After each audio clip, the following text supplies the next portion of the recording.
रांची में उस रात आसमान जैसे खुलकर रो रहा था।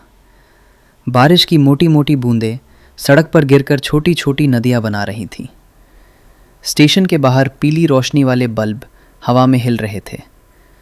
दूर मंदिर की घंटियों की आवाज़ भी बारिश के शोर में दब गई थी। लोग जल्दी जल्दी अपने घरों की ओर भाग रहे थे। ऑटो वाले छतरी तानकर सवारी ढूंढ रहे थे और सड़क किनारे चाय की दुकानों से उठती भाप हवा में घुल रही थी। लेकिन उसी भीड़ के बीच एक युवक ऐसा था जो कहीं नहीं जा रहा था, क्योंकि उसके पास जाने के लिए कोई जगह ही नहीं थी। उसका नाम था राहुल। उम्र लगभग 24 साल। बारिश से उसके कपड़े पूरी तरह भीग चुके थे। ठंडी हवा उसके शरीर को कंपा रही थी। उसके कंधे पर एक छोटा सा बैग था जिसमें बस 2 जोड़ी कपड़े और कुछ कागज़ थे। बस यही उसकी पूरी दुनिया थी। वो रांची नौकरी की तलाश में आया था। किसी ने उसे भरोसा दिलाया था कि यहाँ एक प्राइवेट कंपनी में काम मिल जाएगा।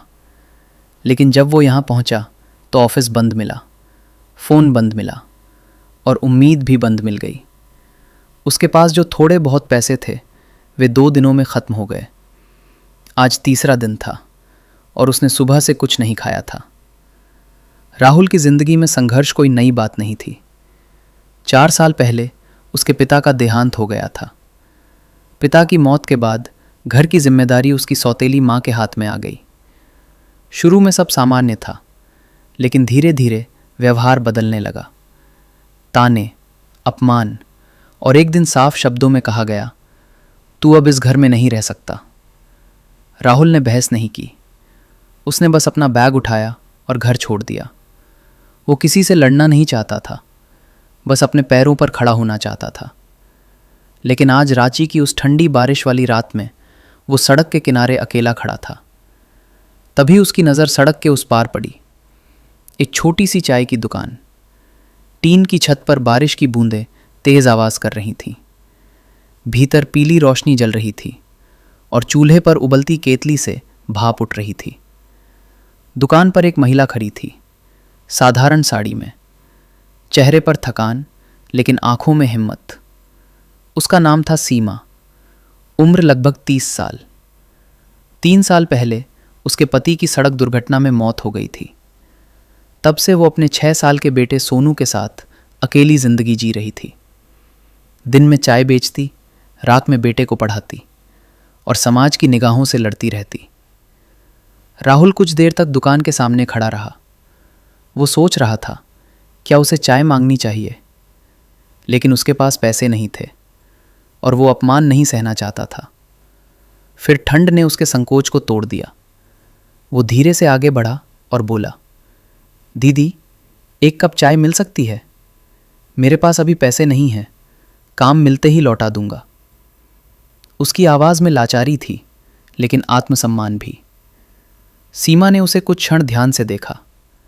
भीगा हुआ युवक, थका हुआ चेहरा और आंखों में सच्चाई। उसने बिना कुछ पूछे चाय का कप भरकर उसकी ओर बढ़ा दिया।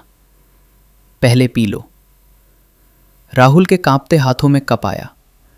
गर्माहट जैसे उसकी उंगलियों से पूरे शरीर में फैल गई।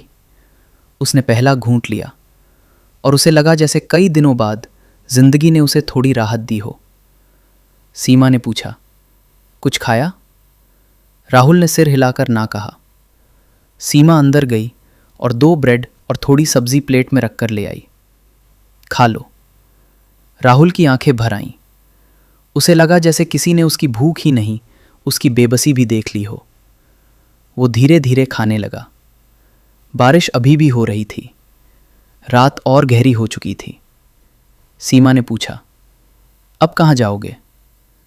राहुल ने खाली सड़क की ओर देखा। शायद स्टेशन पर बैठ जाऊंगा। उसके शब्दों में इतना अकेलापन था कि सीमा का दिल कस गया। कुछ पल वो चुप रही, फिर बोली, अगर चाहो तो आज की रात मेरे घर चल सकते हो। जब तक काम नहीं मिलता कुछ दिन रह सकते हो। राहुल चौंक गया। उसे विश्वास नहीं हो रहा था। मैं आपका भरोसा नहीं तोड़ूंगा। सीमा हल्का मुस्कुराई। मुझे तुम्हारी आंखों में डर दिख रहा है, बुराई नहीं। उस रात तीनों एक छोटे से घर पहुंचे। एक कमरा, एक चूल्हा और फर्श पर बिछी पुरानी चटाई। घड़ी भी साफ दिखती थी, लेकिन उससे ज़्यादा साफ था सलीका। सीमा ने राहुल के लिए कंबल रखा और पहली बार राहुल को लगा कि दुनिया में अभी भी इंसानियत जिंदा है। अगली सुबह राहुल सीमा के साथ दुकान पर गया। उसने बिना कहे काम शुरू कर दिया।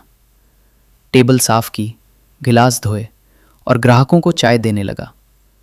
कुछ लोगों ने उसे देखा, कुछ ने ताने भी मारे। अब नया मददगार आ गया है क्या? सीमा ने कुछ नहीं कहा, वो बस चाय बनाती रही। लेकिन राहुल के अंदर आग जल रही थी। उसे लगा कि लोग सीमा पर उंगली उठा रहे हैं और उसकी वजह से। उसी दिन सीमा ने कई लोगों से बात की। आखिर एक वेयरहाउस में मजदूरी का काम मिल गया। कम पैसे, भारी काम, लेकिन ईमानदार रास्ता। राहुल ने बिना शिकायत स्वीकार कर लिया। दिन गुजरते गए। राहुल सुबह मजदूरी करता, शाम को दुकान पर मदद करता और रात में सोनू को पढ़ाता। धीरे धीरे दुकान की हालत सुधरने लगी। ग्राहक बढ़ने लगे, लोगों की बातें कम होने लगीं। एक दिन अचानक सीमा को तेज़ बुखार हो गया। डॉक्टर ने आराम करने को कहा, लेकिन दुकान बंद होती तो घर की रोटी बंद हो जाती। तब राहुल ने पूरी जिम्मेदारी अपने हाथ में ले ली। सुबह दुकान, दोपहर मजदूरी, रात में घर। कई दिन तक उसने यही किया। सीमा बिस्तर से उसे देखती रहती। उसे पहली बार लगा कि ये लड़का केवल सहारा लेने नहीं आया, सहारा देने भी आया है। कुछ दिनों बाद जब सीमा ठीक हुई तो दुकान पहले से बेहतर चलने लगी। एक शाम सोनू ने राहुल से पूछा, अंकल, स्कूल में फॉर्म भरना है, पापा का नाम क्या लिखूं? राहुल चुप हो गया। सीमा भी चुप हो गई। कमरे में कुछ पल के लिए सन्नाटा छा गया। फिर राहुल ने धीरे से कहा, नाम खून से नहीं, जिम्मेदारी से बनता है। कुछ दिन बाद एक छोटे से मंदिर में सीमा और राहुल ने एक साधारण शादी कर ली। कोई बैंड नहीं, कोई शोर नहीं, बस कुछ गवाह और सच्ची नीयत। सोनू मुस्कुरा रहा था और जब स्कूल के फॉर्म में पिता के नाम की जगह राहुल ने अपना नाम लिखा तो उसके हाथ नहीं कांपे, क्योंकि उस दिन वो सिर्फ एक कागज़ नहीं भर रहा था, वो एक बच्चे की ज़िंदगी का खालीपन भर रहा था। शाम को दुकान पर फिर वही चाय की भाप उठी, लेकिन अब उस भाप में एक और खुशबू थी, भरोसे की खुशबू। तो वीडियो पसंद आई है तो लाइक करें। हमारे चैनल पर पहली बार देख रहे हैं तो चैनल को सब्सक्राइब करना मत भूलिएगा।